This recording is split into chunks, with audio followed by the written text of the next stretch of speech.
샬롬 할렐루야. 욥기 1장 8절에서 12절이요. 여호와께서 사단에게 이르시되 네가 내 종 욥을 주의하여 보았느냐. 그와 같이 온전하고 정직하여 하나님을 경외하며 악에서 떠난 자는 세상에 없느니라. 사단이 여호와께 대답하여 이르되 욥이 어찌 까닭없이 하나님을 경외하리이까.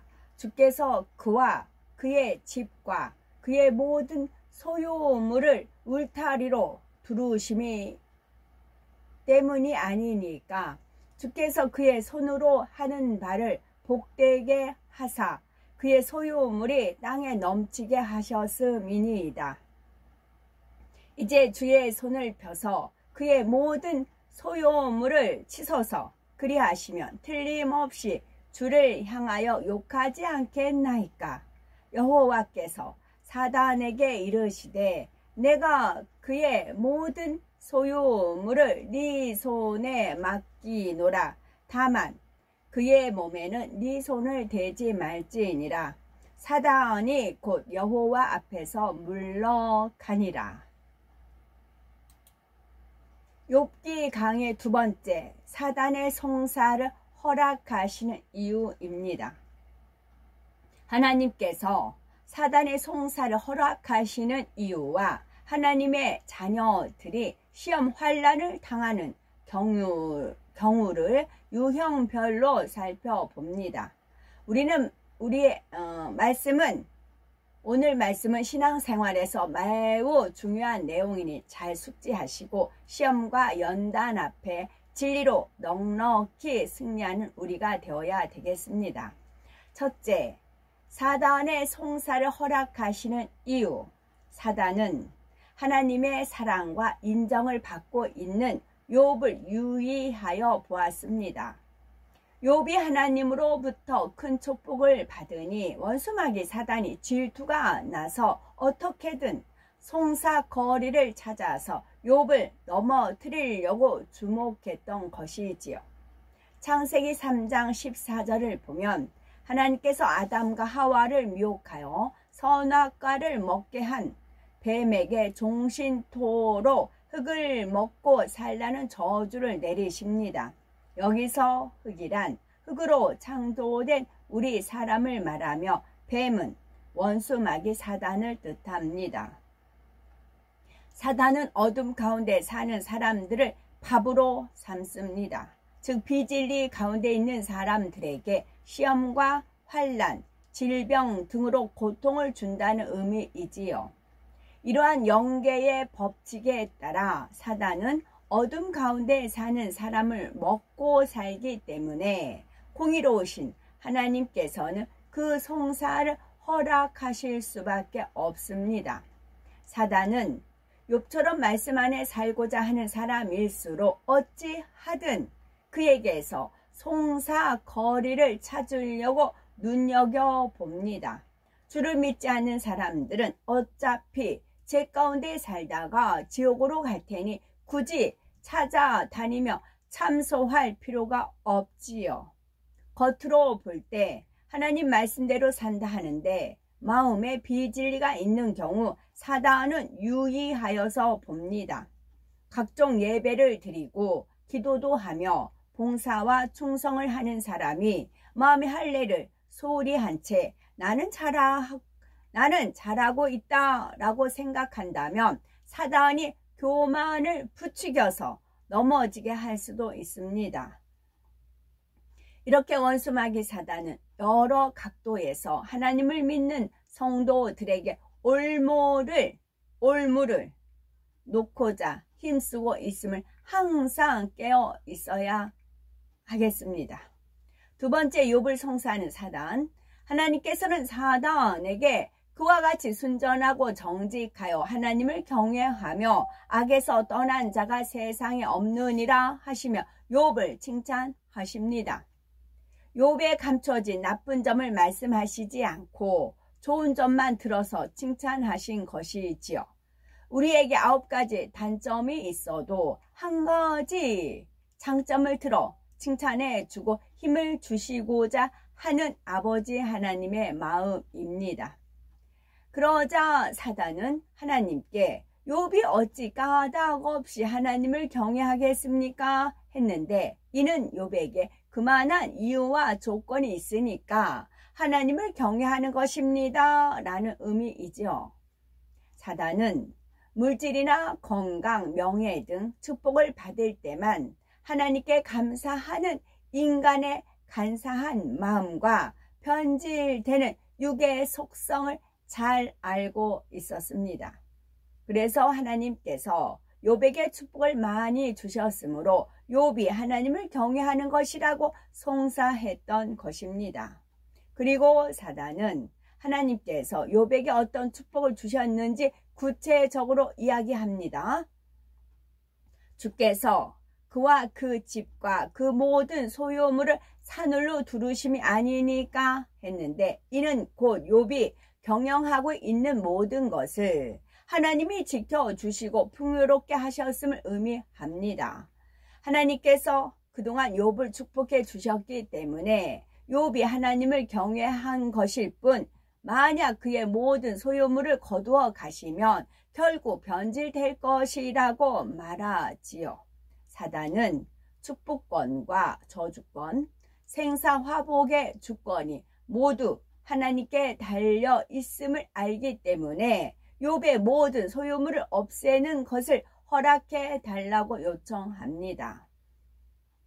그러자 하나님께서는 사단에게 내가 그의 소유물을 다 네 손에 붙이노라 오직 그의 몸에는 네 손을 대지 말지니라 말씀하십니다.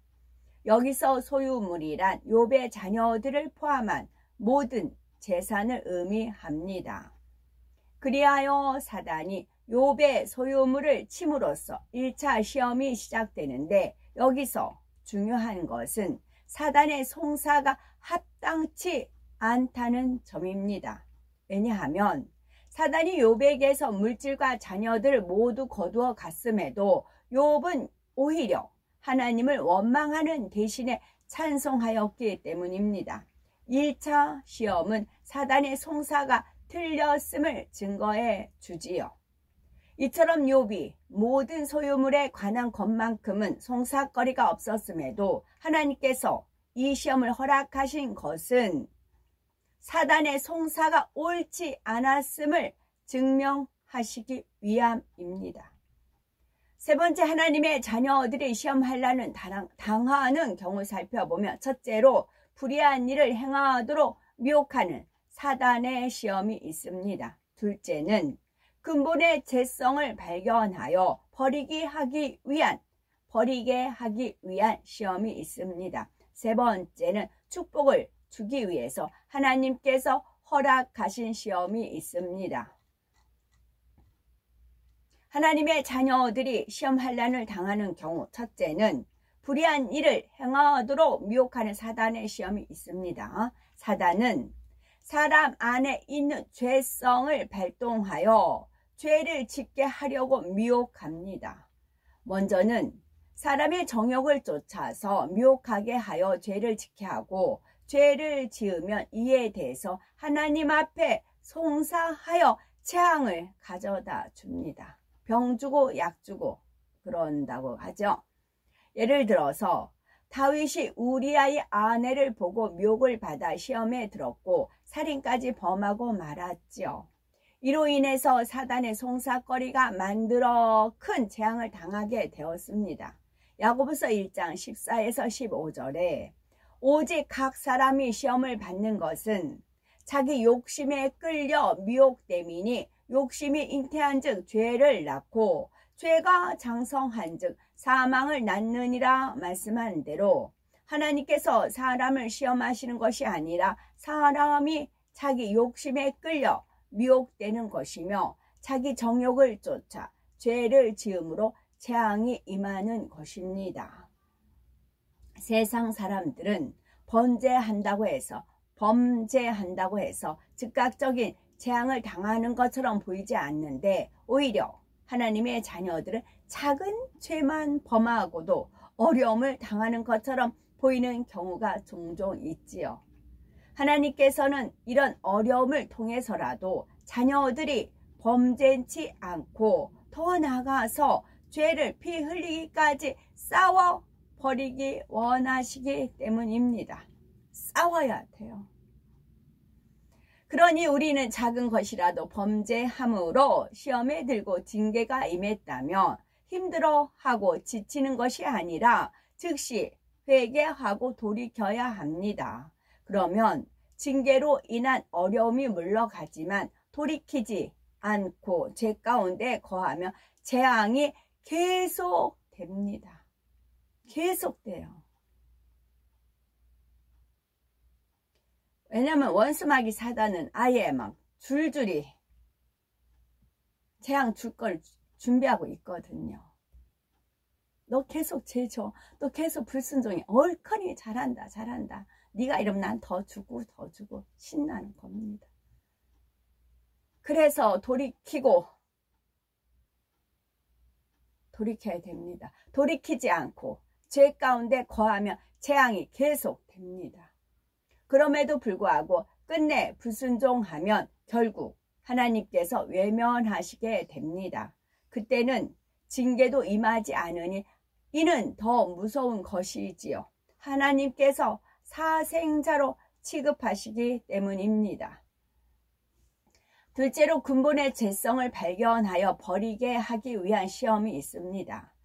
바로 욥과 같이 범죄하지 않는 사람이라도 사단이 송사하여 시험을 하는 경우입니다. 이는 욥이 행위적으로는 온전해 보였지만 스스로 발견할 수 없는 근본의 죄성, 곧 본성의 악이 남아 있었기에 이를 빌미로 시험하는 것입니다. 근본의 죄성, 본성의 악이 남아 있기에 이를 빌미로 시험하는 것입니다. 물론 대부분의 경우 육체의 일이나 육신의 일을 범한 것이 아닌데 마음에 죄성이 남아있는 것만으로 사단이 시험하도록 하나님께 그 송사를 받아주시는 것이지요. 그러니까 저 같은 경우도 이런 말씀을 몰라서 헤맸어요. 근데 이 말씀을 통해서 본성 속에 악이 남아있기 때문에 시험이 온다라는 이런 말씀을 배웠잖아요. 그래서 계속 기도했을 때 선악과 따먹은 그거를 하나님께서 이제 은혜 가운데 가르쳐 주신 바 있고, 또 여자를 하나님께서 하와를 저주하시는, 벌을 내리시는데 잉태의 고통도 더하는 거 있겠지만 또 무엇이 있냐면 너는 남편을 사모하고 남편은 너를 다스릴지니라. 이게 벌이었어요. 너는 남편을 사모하고, 남편이 잘났든 못났든 못생겼든 어쨌건간에 여자는 남편을 사모하게 되어 있다고요. 이것이 싫어서, 저는 이게 싫어서 거기서 벗어나기 위해서 기도하다 보니까 이게 벌이었더라고요. 하나님이 주신 벌. 그럼 이거를 바꾸려면 어떻게 되느냐, 그런 싸움을 했죠. 물론 대부분의 경우 육체의 일이나 육신의 일을 범한 것이 아닌데 마음의 죄성이 남아있는 것만으로 사단이 시험하도록 하나님께서 그 송사를 받아주시지는 않습니다.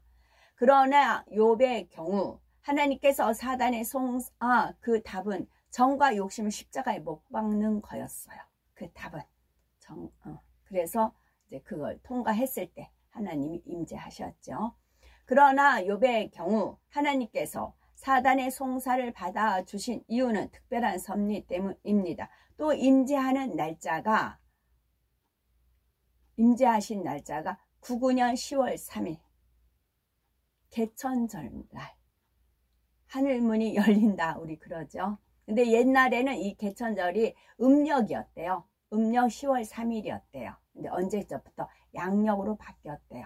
그러니까 저한테 임재하신 것은 양력 10월 3일이셨어요. 그때 이제 하나님 영이 임재하셨지요. 그저 눈물만 흘렸습니다. 네가 왜 태어났으면, 네가 뭐 했으면, 저 인생의 모든 것을 쫙 하나님께서 풀어주셨죠. 그러나 그것도 잠시, 그 뒤부터 하나님 영에 이끌려서 뭐 정신병원 다니고 그런 것이 있었죠. 그러나 욥의 경우 하나님께서 사단의 송사를 받아주신 이유는 특별한 섭리 때문입니다. 이 시험을 통해서 욥의 근본 죄성을 드러나게 하심으로 욥이 스스로 깨닫지 못했던 본성의 악까지 뽑아버림으로써 영으로 들어가도록 인도하시고자 시험을 허락하신 것입니다. 셋째는 축복을 주기 위해서 하나님께서 허락하시는 시험이 있습니다. 이는 사단이 죄를 짓도록 미혹하는 시험도 아니고 발견하지 못한 죄성으로 인한 시험도 아니며 하나님께서 각 사람의 믿음을 테스트하여서 영계에 증명하시는 과정이라고 할 수가 있습니다. 학생이 상급 학교에 진학할 때 입시를 통해서 진학하는 것처럼 더 큰 믿음을 증명해 보이므로 더 큰 축복을 받게 하시는 것입니다.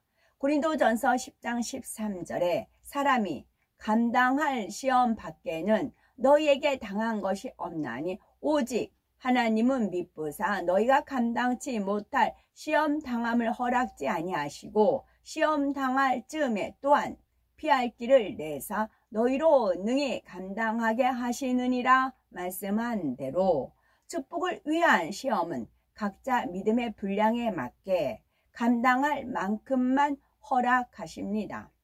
예를 들어서 하나님께서는 아브라함에게 이삭을 바치라 명하셨지요. 아브라함이 이 시험을 통과할 것을 하나님께서는 알고 계셨습니다. 아브라함은 죽은 자 가운데서 다시 살리시는 하나님의 능력을 믿고 즉시 순종했지요. 모리아 산에 올라가 단을 쌓고 나무를 벌려 놓은 다음 이삭을 묶어서 단에 올려 놓았습니다. 이삭을 향해서 막 칼을 내려치는 순간 하늘에서 하나님 아브라함을 부르는 음성이 들렸지요. 하나님께서 사자를 보내서 그를 멈추게 하신 것입니다. 아브라함이 믿음으로 시험을 통과한 후에야 하나님께서는 이제야 네가 나를 경외하는 줄을 안다 라고 인정해 주십니다.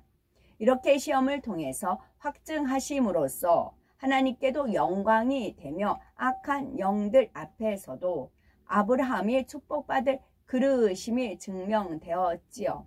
하나님께서는 믿음으로 시험에 통과한 아브라함에게 큰 축복을 내리십니다. 하나님께서 우리에게 축복을 주시기 위해서 테스트하신 경우는 설령 우리가 통과하지 못한다 해도 시험에 들지 않습니다. 반드시 피할 길을 주시고 오히려 합력하여 선을 이루어 주십니다. 자격이 안 되면 축복을 못 받는 것뿐이지 그것으로 인해서 환난이 임해야 할 이유가 없기 때문입니다. 욥의 경우도 1차 시험의 결과만 놓고 보면 사단의 송사가 분명히 잘못된 것이었고 까닭 없는 송사였지요. 욥은 아무런 원망 없이 시험을 통과하여 그 증거를 보였기 때문입니다. 하지만 하나님께서는 욥을 더 큰 믿음과 온전한 모습으로 변화시키고자 계획하셨기에 결국 2차 시험까지 허락하십니다. 하나님께서 욥에게 시험을 허락하신 것은 연단을 통해 근본의 악을 보게 하시고 마침내는 악을 벗어버림으로써 온전한 영의 차원으로 들어오게 하시기 위함이었습니다. 이때 사단이 욥을 연단하는 도구로 사용이 되었지요. 사단은 악한 영의 세계에 속한 존재로서 하나님의 큰 섭리 안에서는 결국 인간 경작을 온전히 이루기 위해서 필요한 존재입니다. 우리는 원수마귀 사단이 공중 권세 잡고 있는 육의 세상에서 경작을 받기에 때로는 사단의 송사를 받아서 마음의 악을 발견하여 버릴 수 있는 것이지요. 그래서 결국은 상대성도 체험하고 하나님께서 기뻐하시는 자녀, 자유의지 가운데 순종하는 참 자녀의 열매로 나올 수가 있습니다. 이러한 하나님의 사랑의 섭리를 깨달아 아버지 하나님의 고대하시는 참 자녀의 열매로 나오는 우리가 되어야 되겠습니다. 아멘.